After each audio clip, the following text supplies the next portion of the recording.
cuisine des Niloucha, j'espère que vous allez bien les amis. Je reviens parmi vous aujourd'hui avec une nouvelle recette familiale de gratin de riz à la viande hachée et au fromage.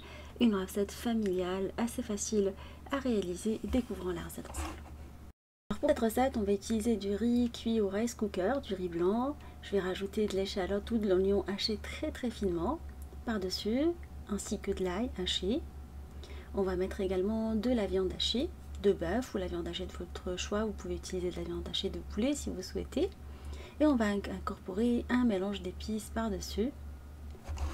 Alors je vais saler et rajouter de l'harissa berbère. Alors si vous aimez bien l'harissa, vous pouvez en mettre, sinon vous pouvez vous en passer. Contenter du mélange d'épices, vous trouverez en barre d'infos, ainsi que les condiments utilisés. On va bien malaxer le tout. Voilà, jusqu'à ce qu'on obtienne un mélange qui se tient au niveau des mains. Voilà, vous pouvez former des boulettes avec. On va former plusieurs boulettes de la même taille, de la taille d'une mandarine. Vous pouvez faire des boulettes beaucoup plus petites si vous souhaitez. Moi, je trouve que la forme de mandarine nous permettra après de pouvoir les farcir.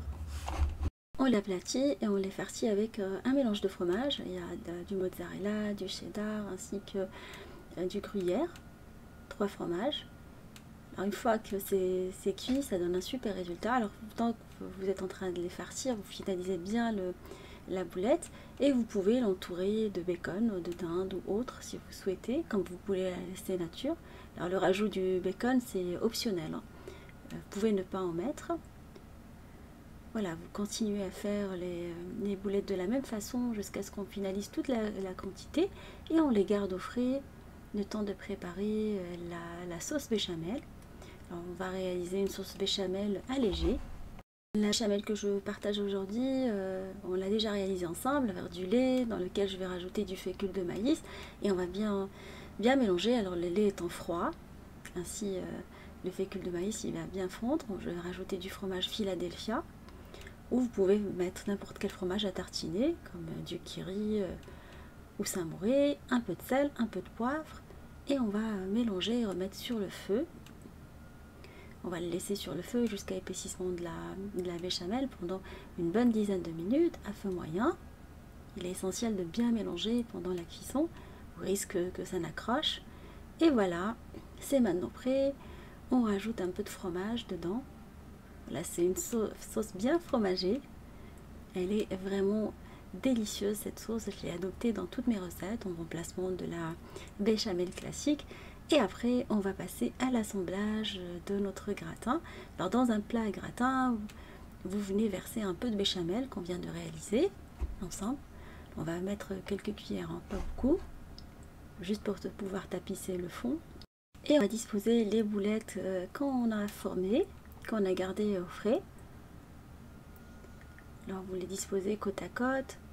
Vous prenez un plat gratin adapté à la quantité que vous avez utilisée pour les recettes. Enfin, vous pouvez doubler ou réduire la quantité en 2 si vous êtes moins nombreux.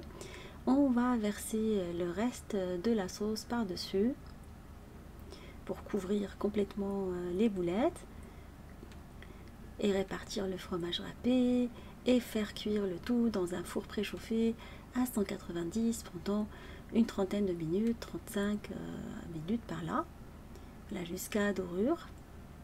Il y a la viande hachée qui va cuire, le fromage qui va fondre et on va obtenir un super plat qui plaît à tout le monde à la maison. Parfois quand il me reste un peu de riz, c'est une façon pour recycler le riz dans cette recette. Avec un tout petit peu de viande hachée, on peut réaliser un plat familial apprécié par tout le monde.